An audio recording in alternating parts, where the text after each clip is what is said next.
बिस्मिल्लाहिर्रहमानिर्रहीम। अस्सलामुअलैकुम। कैसे हो बच्चों? उम्मीद करती हूँ खैरियत से होगी। एक्सरसाइज 14A के साथ फिर मैं हाजिर हूँ। आज हम करेंगे क्वेश्चन नंबर 7। तो पेज नंबर 397 पर आ जाइए। यहाँ पर हमारे पास क्वेश्चन बड़े आसान सा और बहुत अच्छा सा है, तो वीडियो एंड तक देखिएगा, स्किप मत कीजिएगा। यहाँ पर हम करने वाले हैं क्वेश्चन नंबर 7 में list all the elements in each of the following sets in set notation.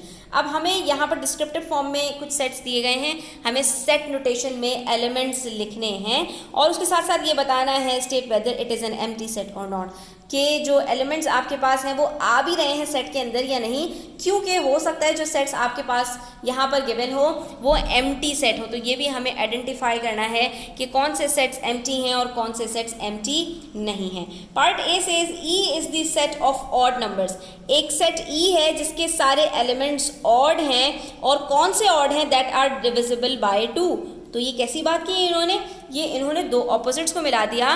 कह रहे हैं कि एक सेट बना दो ऑड नंबर्स का, वो सारे ऑड नंबर्स जो 2 के टेबल में आते हों। तो भाई 2 के टेबल में ऑड नंबर तो आ ही नहीं सकता, क्योंकि ऑड नंबर कहते ही उसको हैं जो 2 के टेबल में ना आता हो। तो इसका मतलब है ये हमारे पास क्या बन जाएगा? एक एम्प्टी सेट बन जाएगा। सेट ई हमारे पास एम्प्टी होगा। क्यों? क्योंकि ऐसा पॉसिबल नहीं है।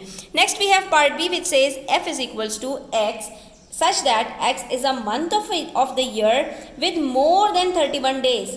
तो ये भी हमारे पास बच्चों अनफॉर्चुनेटली एक एम्प्टी सेट है, क्योंकि हमारे पास 12 महीनों में कोई महीना भी ऐसा नहीं है जिसमें हमारे पास 31 डेज से ज़्यादा एक भी दिन हो। क्योंकि हमारे पास कुल 7 मंथ्स ऐसे हैं जिसके अंदर 31 डेज होते हैं, 4 मंथ्स ऐसे हैं जिसके अंदर हमारे पास 30 डेज होते हैं, और एक फरवरी का मंथ ऐसा है जिसमें 28 डेज होते हैं, और 4 साल के बाद उसके अंदर 29 डेज होते हैं लीप ईयर। लेकिन कोई भी मंथ ऐसा नहीं है जिसमें 31 डेज से ज़्यादा हो। तो इसलिए ये भी हमारे पास एक एम्प्टी सेट है। Next we have part C which says G is the set of quadrilaterals with 5 vertices each। तो अभी हमने क्वेश्चन नंबर 6 में लास्ट वीडियो में डिस्कस किया था कि हमारे पास कोई भी क्वाड्रिलेटरल ऐसा नहीं हो सकता जिसके 5 वर्टिसेस हों, क्योंकि क्वाड्रिलेटरल कहते ही उसको हैं जिसकी 4 साइड्स हों। जब 4 साइड्स होंगी तो 4 ही वर्टिसेस होंगे, इससे ज़्यादा नहीं हो सकते। तो ये भी एक एम्प्टी सेट है। तो शायद इन्होंने ये सारे हमें एम्प्टी सेट ही दिए, हो सकता है पार्ट डी भी हमारे पास एम्प्टी सेट हो। Let's see. H is equals to x such that x is an even prime number। ओह, तो ये तो पॉसिबल है बच्चों। हमारे पास यहाँ पर हमसे कह रहे हैं एक ऐसा प्राइम नंबर बताओ जो कि इवन हो। तो हमारे पास एक ऐसा प्राइम नंबर सिर्फ एक ही है, दैट इज़ 2, कि जो इवन भी है और प्राइम नंबर भी है। बाकी इसके अलावा कोई भी प्राइम नंबर इवन नहीं हो सकता, क्योंकि हर इवन नंबर कम अज़ कम भी 2 के टेबल में आता है। ठीक है, तो इसलिए हमारे पास इसके अंदर सिर्फ एक एलिमेंट है और वो है 2। तो इसलिए ये हमारे पास बन जाता है h इज इक्वल्स टू 2। ये हमारे पास एम्प्टी सेट नहीं है। Next we have question number 8 which says d is the set of days in a week. तो सिंपल है, आपने d इज इक्वल्स टू सारे डेज इसके अंदर लिख देने हैं, मंडे से लेके आपने पूरा सब जो है वो संडे तक सारे डेज के नाम लिख देने हैं, कॉमा से अलग करके। 7 एलिमेंट्स होंगे आपके पास इस जो है वो सेट के अंदर।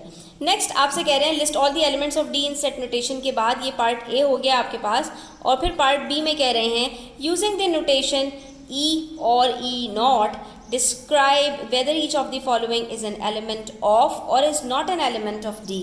अब आपके पास 4 एलिमेंट्स दिए हैं इन्होंने, ट्यूसडे, संडे, मार्च और हॉलीडे। ये इनमें से बताना है कि कौन कौन से आपके पास इस सेट के एलिमेंट्स हैं और कौन से इस सेट के एलिमेंट नहीं हैं। तो अगर मैं बात करूं ट्यूसडे की, तो yes it is an element of D, क्योंकि Tuesday is a day. Sunday is again an element of D, क्योंकि ये भी हमारे पास जो है वो एक डे है।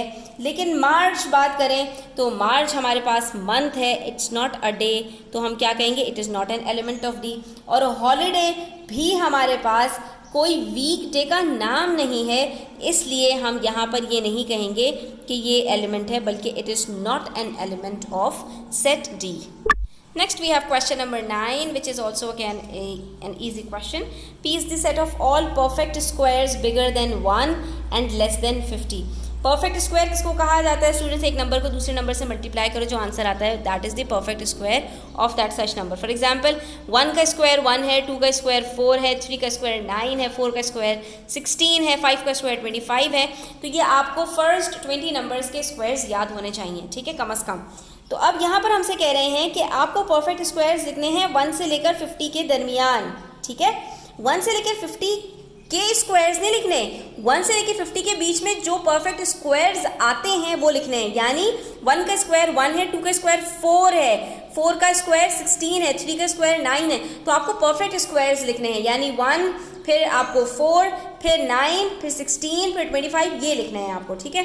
अब उसके अंदर आपसे पूछा है पार्ट 1 में कि इस 10 बिलोंग्स टू P, तो यानी कि जो आपके पास यहाँ पर वो बनेगा आपका सेट, तो क्या उसके अंदर एलिमेंट 10 है कोई? तो जी नहीं, 10 किसी का परफेक्ट स्क्वायर नहीं होता, तो इसलिए 10 इज़ नॉट एन एलिमेंट। आप क्या कहेंगे? नो। नेक्स्ट है हमारे पास list all the elements of P in set notation. तो अब हमें इसका सेट बना देना है और हमें बताना है कि हमारे पास कौन कौन से एलिमेंट्स आएंगे P के अंदर। तो हमारे पास जो एलिमेंट्स आएंगे बच्चों वो कौन कौन से हैं? हमें लिखने हैं perfect square bigger than 1 and less than 50। तो इसके अंदर हमारे पास 1 नहीं आएगा, इसके अंदर हमारे पास स्टार्ट कहाँ से होगा? 4 से स्टार्ट होगा, ठीक है। इस चीज़ का आपने यहाँ पर ध्यान रखना है। तो हमारे पास यहाँ पे कौन कौन से परफेक्ट स्क्वायर्स हैं स्टूडेंट्स? यहाँ पर हमारे पास है 4, 9, 16, 25, 36 और 49। 1 और 50 के बीच में हमारे पास यही परफेक्ट स्क्वायर्स आते हैं और बस यही हमारा सेट बन जाएगा यहाँ पर, ठीक है। तो ये हमारा क्वेश्चन नंबर 9 कंप्लीट होता है। आई होप स्टूडेंट्स आपको क्लियर होगा। स्टिल कोई क्वेश्चन हो, कोई नहीं, कमेंट सेक्शन में पूछ सकते हैं। Thanks for watching the video till the end. Please do subscribe to my channel and hit the like button. Take care, अल्लाह हाफिज़।